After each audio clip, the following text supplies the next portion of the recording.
Olá, dando continuidade então aos nossos vídeos sobre a disciplina de solos florestais, hoje a gente vai discutir um pouco sobre o tópico água no solo. Então, a água, lembrando todo mundo, ela é uma molécula extremamente simples, constituída basicamente por três átomos, dois hidrogênios e um oxigênio, e graças a uma angulação que existe nessa molécula, a água ela tem uma propriedade que é muito interessante, que confere a ela uma série de propriedades, que é o fato dela formar um polo negativo e um polo positivo. Então isso é muito interessante e disso decorre uma série de propriedades que estão ligadas ao comportamento da água. Então, graças a essa angulação que existe entre esses átomos de hidrogênio, para o lado em que eles se inclinam, vamos imaginar assim, forma um polo positivo na molécula e para o lado que fica o oxigênio forma um polo negativo. Então, de várias coisas que decorrem essa característica, a mais interessante para nós e que é muito importante é que a água é atraída por cargas. Então, graças a essa polaridade dela, ela pode ser atraída e se atrair por vários íons, que são átomos com carga elétrica, várias argilas, como a gente já viu na aula anterior. Várias argilas elas têm capacidade de troca de cátions, ou seja, elas têm ou capacidade de troca de ânions, então elas têm alguma polaridade e a água ela se atrai também por essas polaridades das argilas, pelas cargas elétricas das argilas. A matéria orgânica a gente viu também que matéria orgânica é uma miríade, é um grande grupo de moléculas orgânicas que também são dotadas de cargas, então a água também reage com ela, e uma série de outros compostos que são fabricados pelo homem, por exemplo, herbicidas, fungicidas, etc. E é óbvio que também ela se atrai pela própria água, então se ela é polarizada, uma molécula de água vai se atrair pela outra molécula de água. E isso é muito interessante porque essa atração ela ocorre, então, lembram que aqui a gente tem um polo negativo, né? E aqui a gente vai ter um polo positivo do lado dos hidrogênios.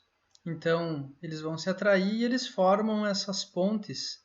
Essas ligações a gente chama de pontes de hidrogênio. Então, isso é um fenômeno que a gente chama de coesão, que é a atração de uma molécula de água por outra molécula de água. Quando nós temos uma outra superfície, então aqui imaginando uma argila, vamos imaginar que essa argila ela é cheia de cargas negativas aqui em sua superfície, então ela tem uma CTC bem alta, vamos imaginar lá que que a gente deu um zoom bem grande no solo e está conseguindo ver uma única argila de uma vermiculita, por exemplo. Então, bastante carga negativa.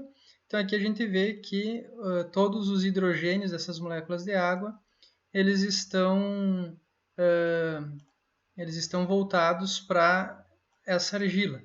Por que estão voltados para essa argila? Porque eles têm carga positiva e essa argila tem cargas negativas. Então, as moléculas de água estão se atraindo, sendo atraídas e se atraindo com essa argila. Então, esse é outro fenômeno que é bastante interessante para nós, que se chama de adesão.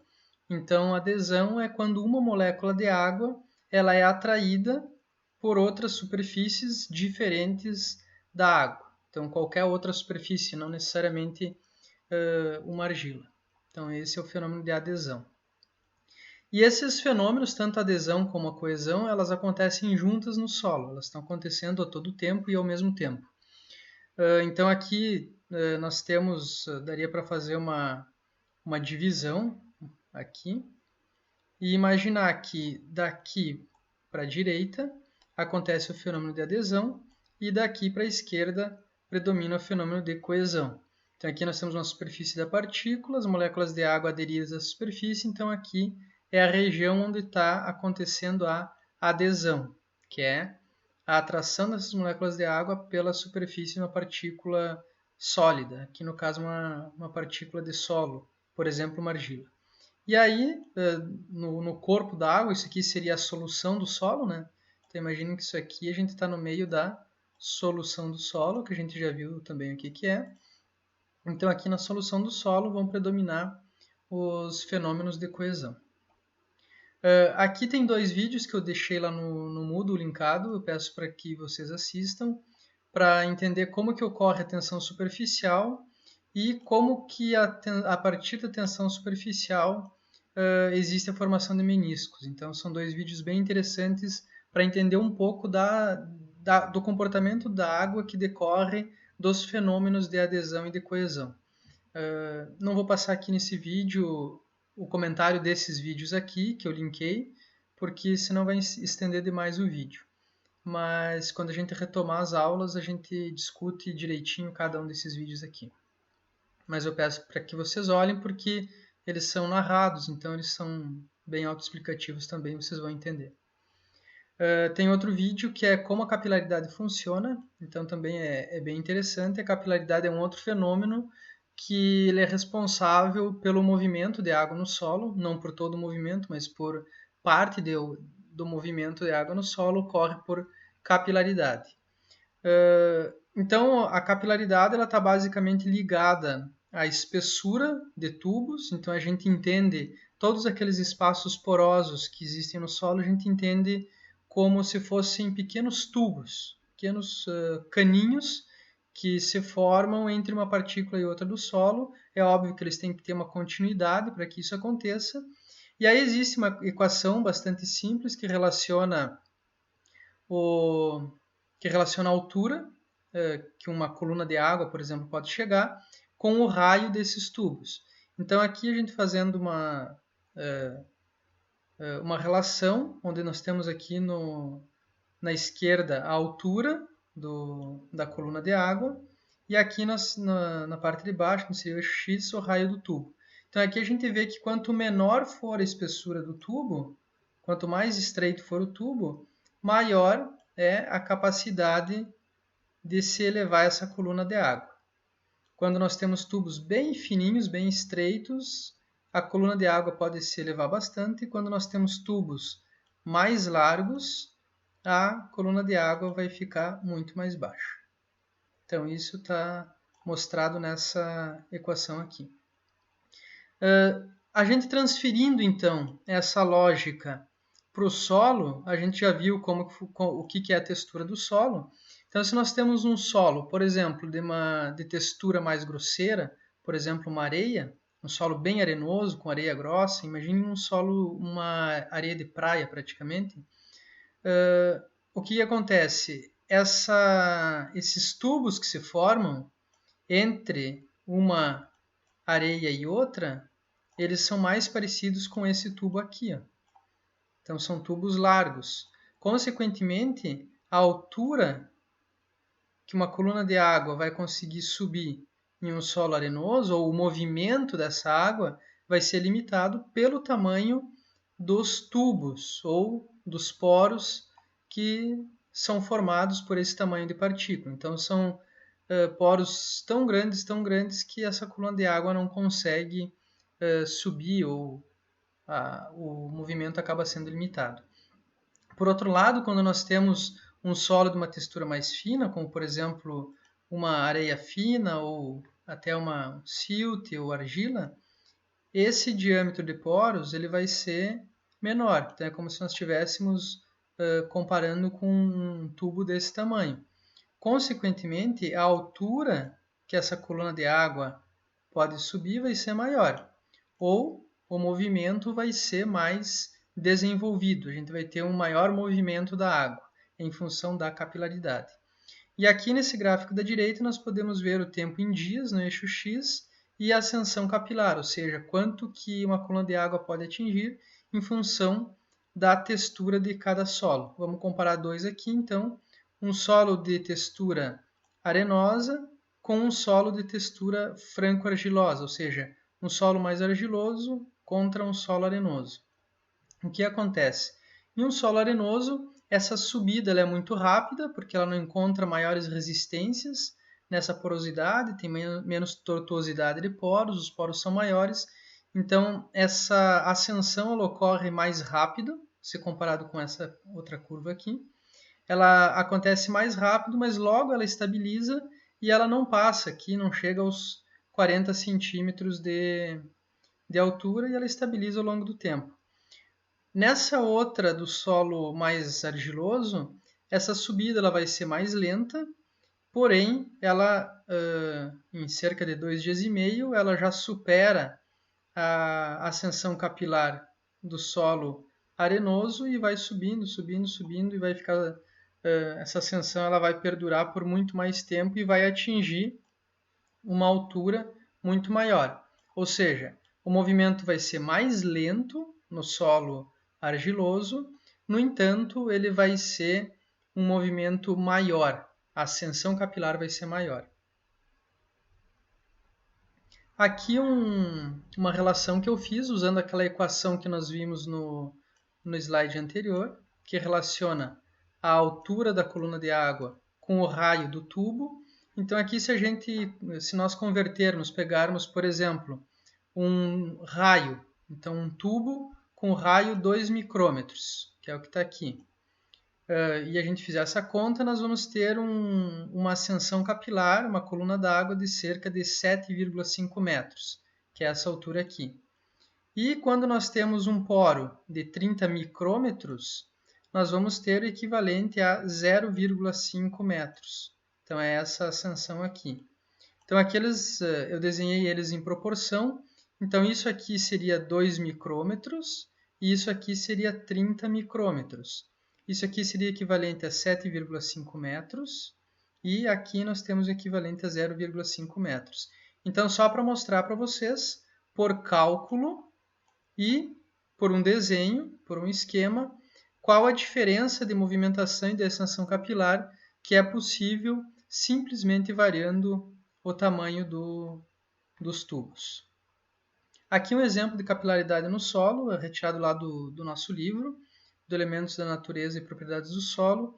Então aqui vocês vejam um canal de irrigação onde o nível da água está aqui, no entanto o solo está úmido até aqui. Então o que faz com que a água suba daqui até aqui? Então considerando que esse nível não variou, esse nível de água, né, não variou, ou seja, ele não subiu até aqui e desceu, ele sempre esteve aqui. Essa diferença aqui é devido à capilaridade do solo.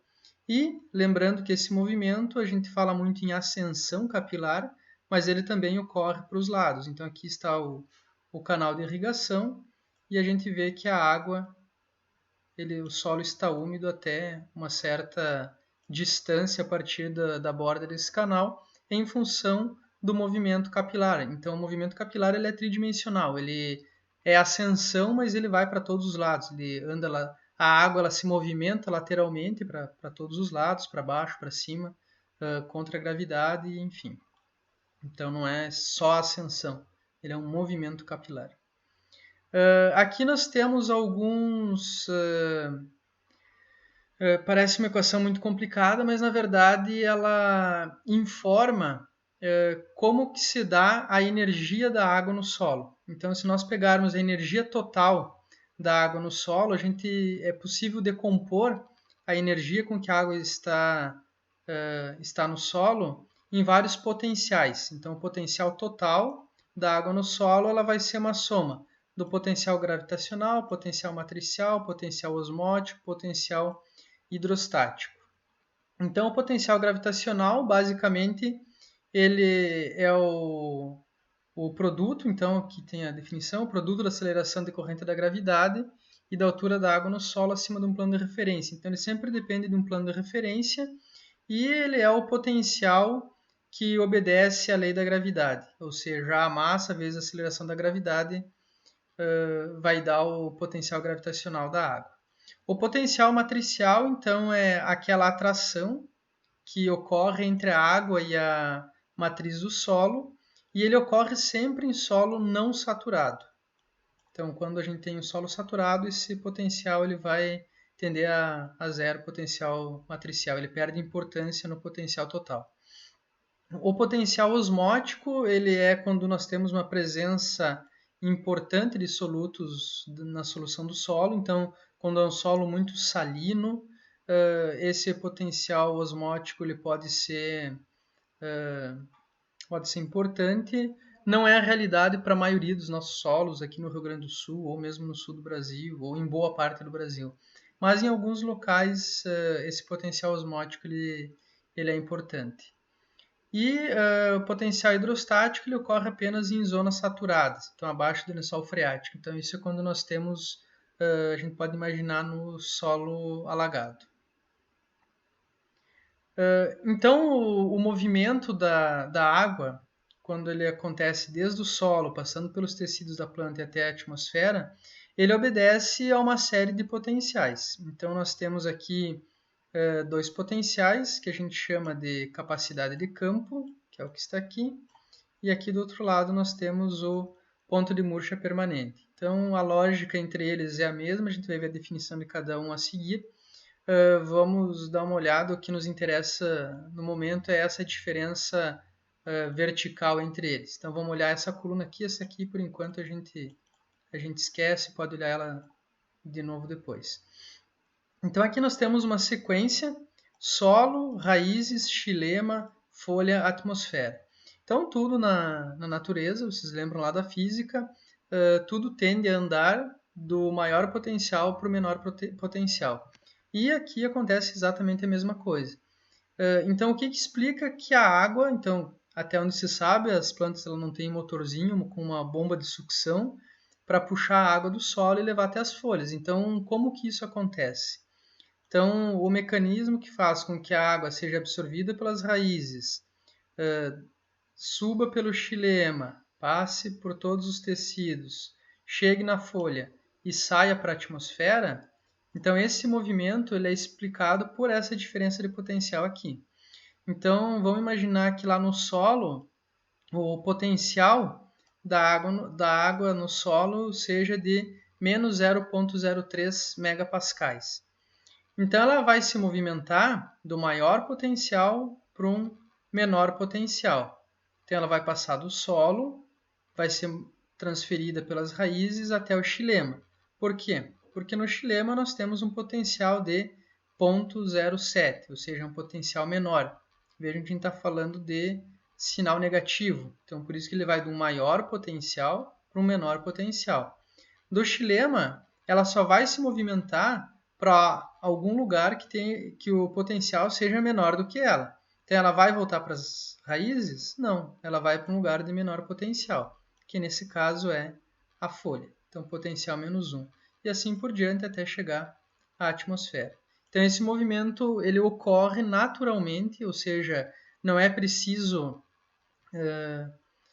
inserir nenhuma energia aqui para que esse movimento aconteça, o movimento da água através da planta.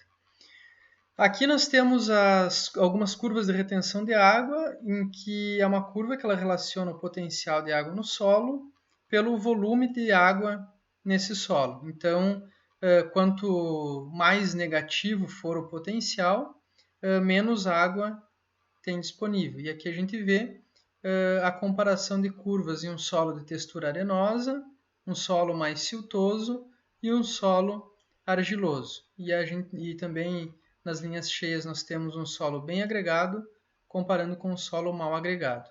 Então a gente vê que para um mesmo potencial, então se a gente pegar um mesmo potencial,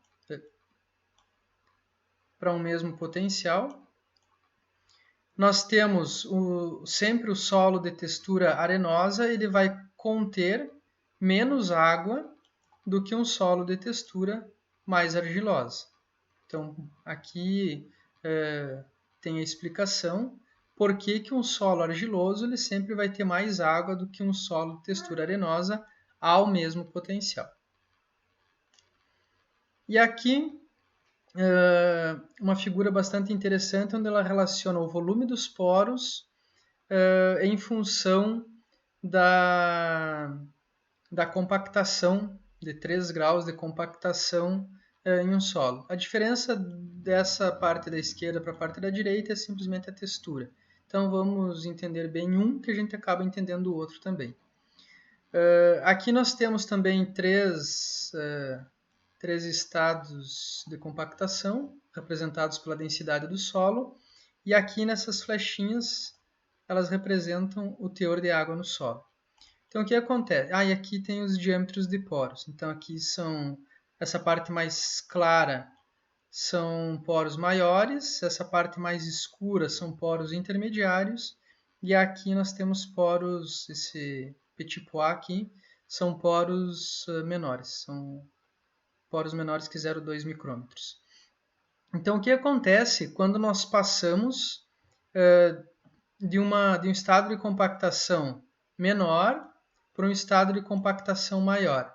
Então, primeira coisa, quando a gente aumenta a densidade, o primeiro efeito é a diminuição no volume de poros.